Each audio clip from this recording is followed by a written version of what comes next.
আপনারা সকলেই জানেন 21শে জুলাই কি হয়েছিল। কারণ অনেক সময় বিরোধীরা আমাদের বলেন যে 21শে জুলাই মমতা বন্দ্যোপাধ্যায় রাইটার বিল্ডিং দখল করতে গেছিল, সেই জন্যই পুলিশ গুলি চালিয়েছিল। এটা সম্পূর্ণ মিথ্যে। তখনকার দিনে রাইটার বিল্ডিং ছিল নির্বাচন কমিশনের দপ্তর।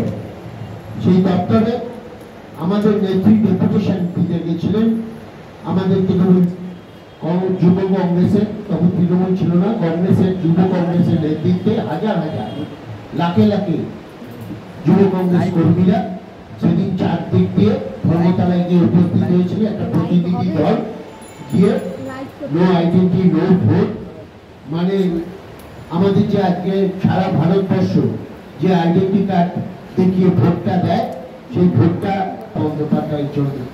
সেদিন মমতা বন্দ্যোপাধ্যায় যদি আন্দোলন না করত, সেদিন যারা তাদের আত্মত্যাগে 13টা তরতাজা যুবক বিনা প্ররোচনায় পুলিশের লাঠি গুলি খেয়ে রাস্তায় লুটিয়ে পড়েছিল, হাজার হাজার কর্মী সমর্থক আহত হয়েছিল, পঙ্গু হয়েছিল, মমতা বন্দ্যোপাধ্যায় নিজে রক্তাক্ত হয়েছিল।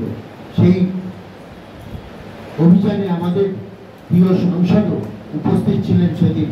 আজকে আমাদের প্রিয় সংসদ অত্যন্ত অসুস্থ। তিনি আমাদের 4 বারের দমদমের সাংসদ, যখন আমাদের সবসময় কাজে, করোনার সময় মৃত্যু ভয় উপেক্ষা করে আমরা দেখেছিলেন দমদম প্রয়াসে। এখানে যখন আমরা প্রতিদিন মানুষকে খাদ্য দিতাম, সেখানে 2 দিন এসেছিলেন আমাদের মাননীয় সংসদ মানুষকে খাদ্য দিতে।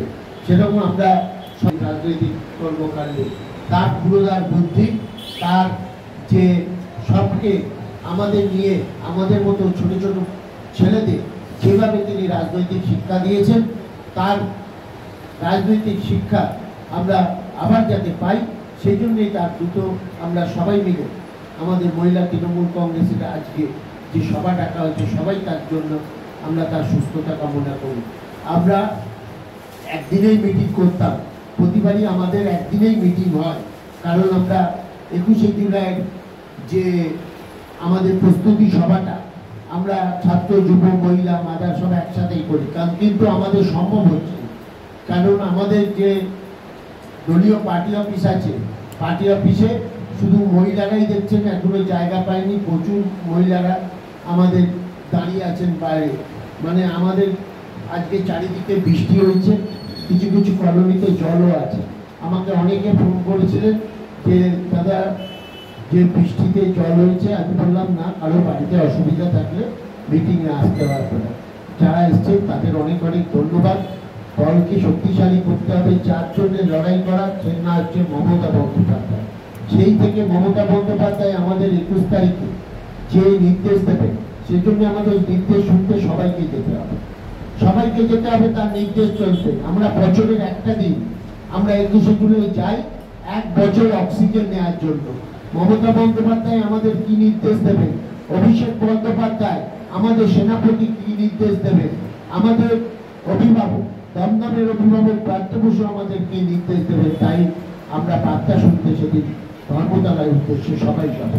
আমাদের লড়াইটা শুধু একদিকে তৃণমূল কংগ্রেস, একদিকে সিপিএম, একদিকে কংগ্রেস, আর একদিকে বিজেপি, 3টে দল একদিকে